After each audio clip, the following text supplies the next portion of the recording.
It's Wednesday, October 18th in sunny St. George, and this is Dixie Sundays. No, you're not seeing double. I'm Ryan Forsey. And I'm Miles Jack Morrison. Thank you for joining us. The past few months, we're over here. There we are. The past few months have left many in our country and surrounding region devastated by unprecedented natural disasters. And with so many in need, some Dixie State students and faculty recently partnered with Washington County Schools to collect and send much needed supplies to the people of hurricane-ravaged Puerto Rico.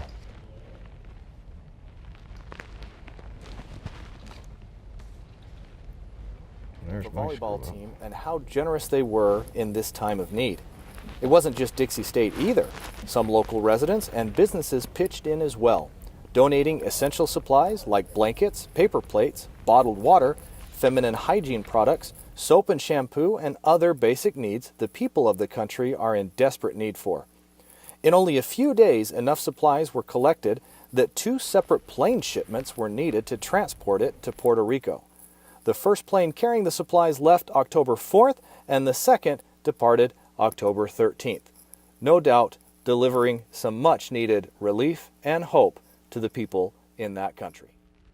For more information on helping the relief efforts for Puerto Rico, you can go to give.salvationarmyusa.org. If it seems more crowded than normal this semester, just wait until next year. Dixie State University has officially been dubbed the largest university in southern Utah, surpassing SUU. The freshman enrollment for next fall will be the largest ever by over 9,000 new students. Not only that, but the diversity incoming students has risen up as well. Way to go, Dixie. And get your vocal cords ready, because tonight at 7:30 is the Wednesday event, which will be Spotlight Karaoke in the Gardner Center Ballroom. And come enjoy your fellow Trailblazers sing the night away with one catch. If you are single and ready to mingle, we're green for go. If things are a little bit complicated, we're yellow. And if you're taken, we're red. It'll definitely be a fun night to remember, so we'd love to see you there. I'm definitely red. Taken. During the recent events of Freedom Week, many students participated in fun patriotic activities. However, for some Dixie State students, it was an opportunity to swim with the sharks. Shark Tank gave 11 different groups from various campus organizations the chance to pitch their ideas for funding from the Sharks, otherwise known as the Dixie State University Student Association. The ideas pitched included installing new LED lights on the Block D above the city, a recycling program for a local elementary school, a CIT simulator, and equipment for sports science.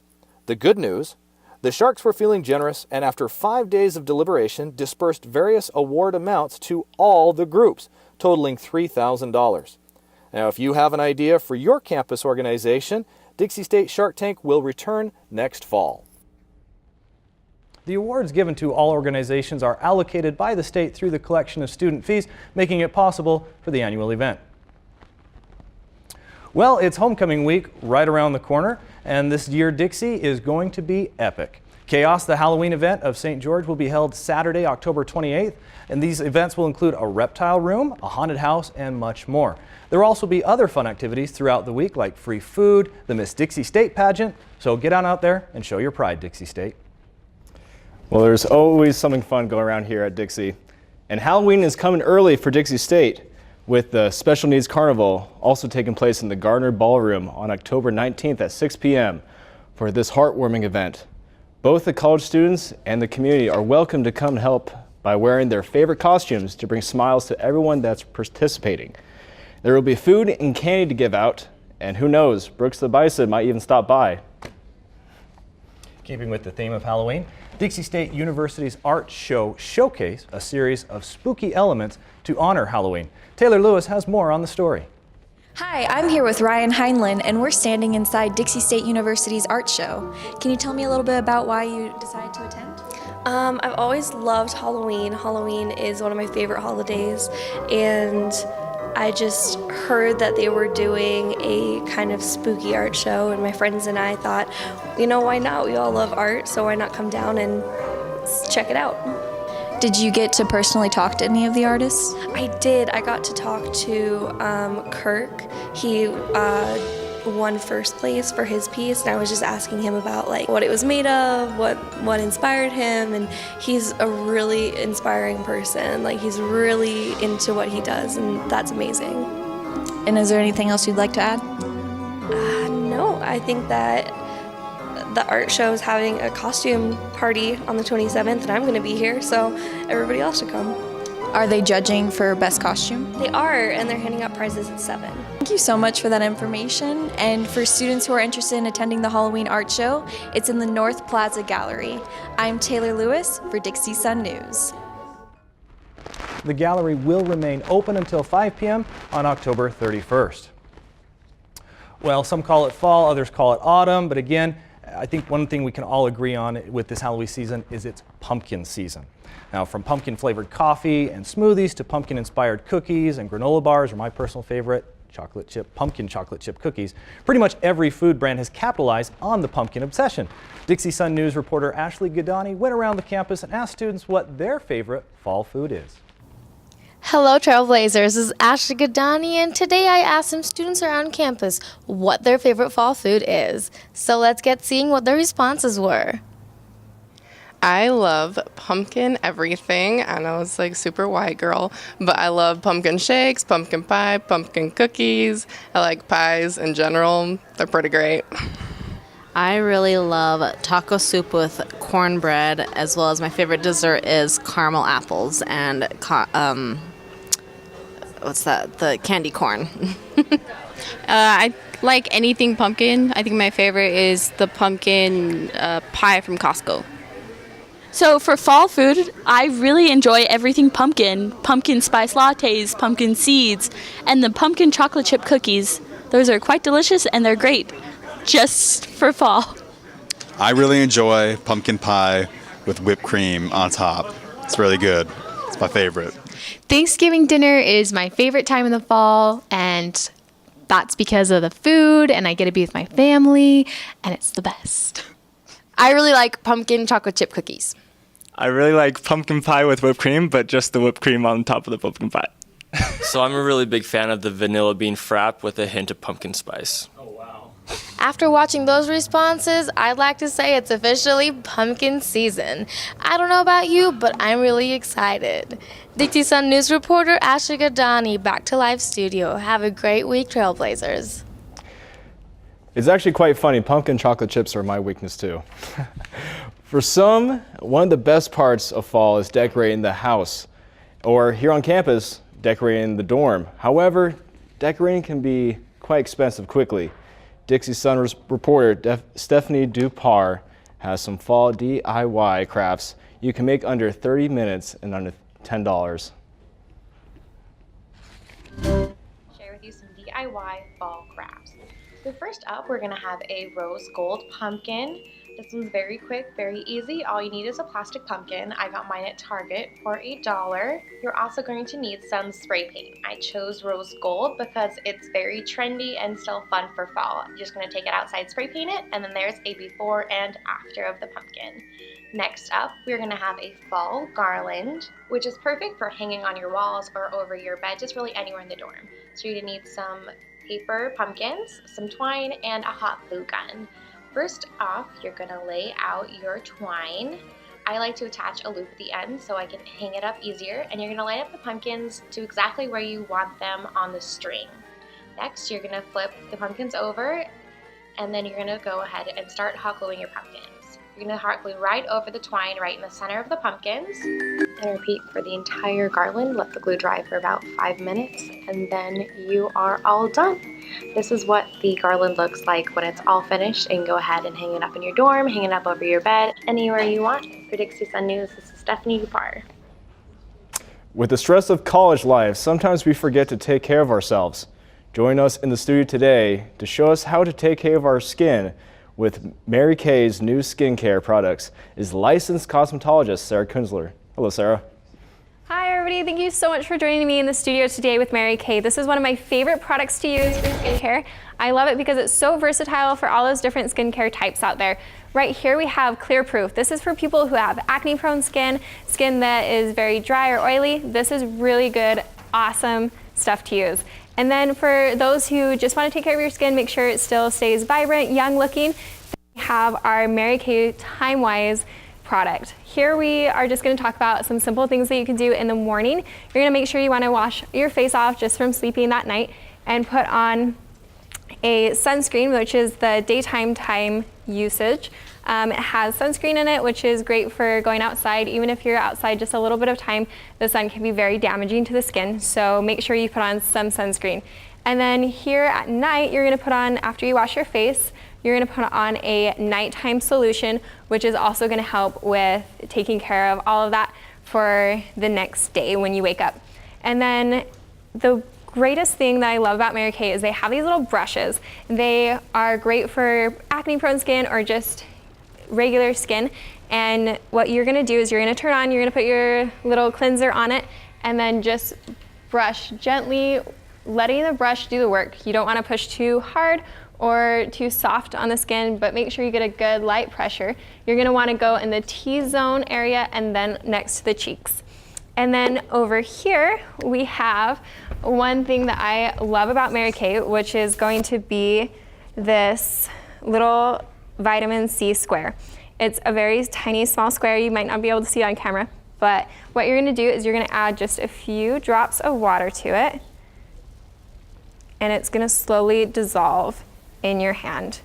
And once you get it dissolved, you're just gonna add this vitamin C replenishing serum, just a couple squirts to it, rub it all in, and then we're gonna take that and put it on the skin. Just rubbing it in circles in an upward motion, just up towards the face. And after using this for about a couple weeks, you're gonna start seeing a lot of results. You're gonna start seeing your skin get a lot more moisture to it. It's gonna be a lot more tight and feel really great. So there's just a few tips and tricks for today from Mary Kay. Thank you so much for joining us. Please join me again next week. We're gonna be showing you how to do some fun, scary Halloween makeup. Thank you, and back to you at the studio. Thanks, Sarah. Well, we got Caleb back here at the desk, and apparently you didn't quite get the memo today, or maybe we didn't get the memo, but either way, maybe next week. Maybe next week. I'll try again next week. Either way, it's been a busy season. Football, a little baseball coming up as well. Baseball's coming right up, but as far as football goes, the men's football fell to tough Colorado Mesa University 35-22 this past Saturday. The Trailblazers jumped to an early 6-0 lead against the number 20 ranked Mavericks when defensive back Jalen Moore picked off a CMU pass and ran it 42 yards for the touchdown. A field goal from redshirt freshman AJ Jurgensen put the Trailblazers up 9-0 late in the first quarter. After back and forth play, the Mavericks entered the second half of play a point down, but not at all discouraged. Taking the lead for the final time after the running back rushed us for a 67-yard touchdown, Colorado Mesa sealed the deal late in the final quarter with the 5th touchdown. The Trailblazers next are going to be traveling to Golden, Colorado to face Colorado School of Mines this Saturday. Now on to some baseball. Head coach Chris Fattenhauer recently added to his coaching staff by bringing in pitching coach Matt Wilson. Coach Wilson previously came from Pepperdine University in Southern California, where he guided the Waves to a 43-18 record, a West Coast Conference title, and 2 NCAA regional appearances. We are very excited to see where he can lead the Trailblazers in the future. Sports reporter Carissa Martinez will be giving us an interview next. Good afternoon, Trailblazers. I'm here with Matt Wilson. He is one of the assistant coaches for Dixie State Baseball. So Matt, can you tell us a little bit about yourself, where you came from, and what made you come here to Dixie? Born and raised in Southern California. I played college baseball at Sacramento State in Northern California and stayed up there for several years after I was done playing and coached up there, started my coaching career. Most recently, I've been an assistant coach at Pepperdine University in Malibu, California, and now I'm the pitching coach here, so I'm enjoying it. So how does the staff here at Dixie State look so far, and are you guys preparing for the upcoming season yet? So far, it's a good staff. A lot of returning guys, some key pieces from last year's team that are really good, and some new guys that'll fill pretty good roles for us in the spring. So far, we're kind of right in the middle of our team practices, so we're doing bullpens and inter-squad games, getting better each day, taking our bumps and bruises, but some good signs for the spring. And when do you guys start playing your preseason games? So we have a couple scrimmages against other teams. We play College of Southern Nevada coming up here in a couple weeks, BYU. Then we play several more inter-squad games with our Fall World Series coming up. And then in spring, we get into our non-conference schedule, early February, I believe. Thank you for joining Coach Matt Wilson and I today here at Dixie State's baseball field. Make sure and catch a game this spring. Reporting for Dixie Sun News, Carissa Martinez. Well, I do apologize. It is pronounced Chris Fatenhauer. I don't want him to be angry at me because as the head coach of the baseball team, he does have the keys to the bats. So let's move on to soccer. Both men and women's soccer teams wrapped up a trip to the Bay Area on a positive note. Men's wrapped up the stretch of away games with wins against Dominican and Academy of Art, but unfortunately fell 2-0 to the Argonauts of Notre Dame Dana Mur. The women, on the other hand, returned home as heroes, winning all 3 bouts with ease. A 4th game scheduled for Saturday against Holy Names was canceled for both teams due to poor air quality from the surrounding fires in Sonoma County and Napa areas. Our hearts here at the studio go out to all of those that have been affected and give thanks to the firefighters on the front lines. Soccer picks back up this Thursday at Legend Solar against Hilo, where the women playing at 4:30 follow directly by the men. We hope to see you down there supporting the Trailblazers as the soccer seasons are getting close to postseason play. Now, on to a newer edition of Dixie State Athletics, the women's swim team. This sport was added last year, so they are currently in their 2nd year here at Dixie. Sports reporter Monique Chavez will introduce us to one of the members. Welcome, Trailblazers. I'm here with Sadria Russell, sophomore swimmer here at Dixie State, and we're going to learn more about her and the swim team. Okay, so where are you from? I'm from Moreland, Wyoming. And when did you begin your swimming career? I started swimming when I was a 7th grader. Okay, and how often do you guys practice? We practice every day, twice a day, except for Saturday mornings. And then we go from 6 to 8 a.m., and then I have class, obviously, and then again from 2 to 4 p.m. Do you have any goals that you would like to accomplish while you're here at Dixie? Yeah, as a team, I definitely want to continue to grow and increase as a program since we're so new. And last year at conference, we got 8th, and I definitely want to get at least 5th this year. All right, that's a great goal. So I know you've broken some records back in high school and here at Dixie as well. Can you tell us what they were? Yeah, in high school I had the 200 and 500 free, as well as all the relays and the 100 backstroke. And then here at Dixie I have the 25 freestyle record, as well as the 800 free relay. So when is your next home meet? Our next home meet is January 5th, and then it'll also continue on the 6th too. Okay, well, I hope you guys enjoyed meeting Sadria. Make sure you guys make it to one of their swim meets. Reporting for Dixie Sun News, I'm Monique Chavez. Well, going to watch sports games is always a good way to get rid of some stress. I know it's a stressful week this week. Oh, definitely. And since midterms are finally over, with the semester halfway through, Dixie Sun News reporter Elizabeth Range is here to ask how other students like to relax. Congratulations, we're halfway through the semester. I'm here to find out what some of you do to relieve yourself from all of that midterm trauma. Come check it out. Isabel Rodriguez. And how do you relieve yourself from stress, seeing as how midterms are over? I run and I stress bake. Really, stress baking? Can you tell us a little bit more about that? Well, I just wanted something productive to do, and you get cupcakes out of baking. So. And we all love cupcakes. I mean, who doesn't? They're cupcakes. Thank you so much. You're welcome. Hi, what's your name? My name is Brianna. And how do you relieve yourself from stress? Okay, so I relieve myself by either sleeping or eating or exercising occasionally, yeah. So what do you like to do to exercise? Mainly cardio, so like the treadmill or like even like running trails. All right, that's awesome. Thank you so much. You're welcome. I'm Elizabeth Range for Dixie Sun News at Noon. Stay relaxed, Trailblazers. And that's it for today here at Dixie Sun News. And we'll be right back next week, same time, same place. Thanks for watching. Stay classy.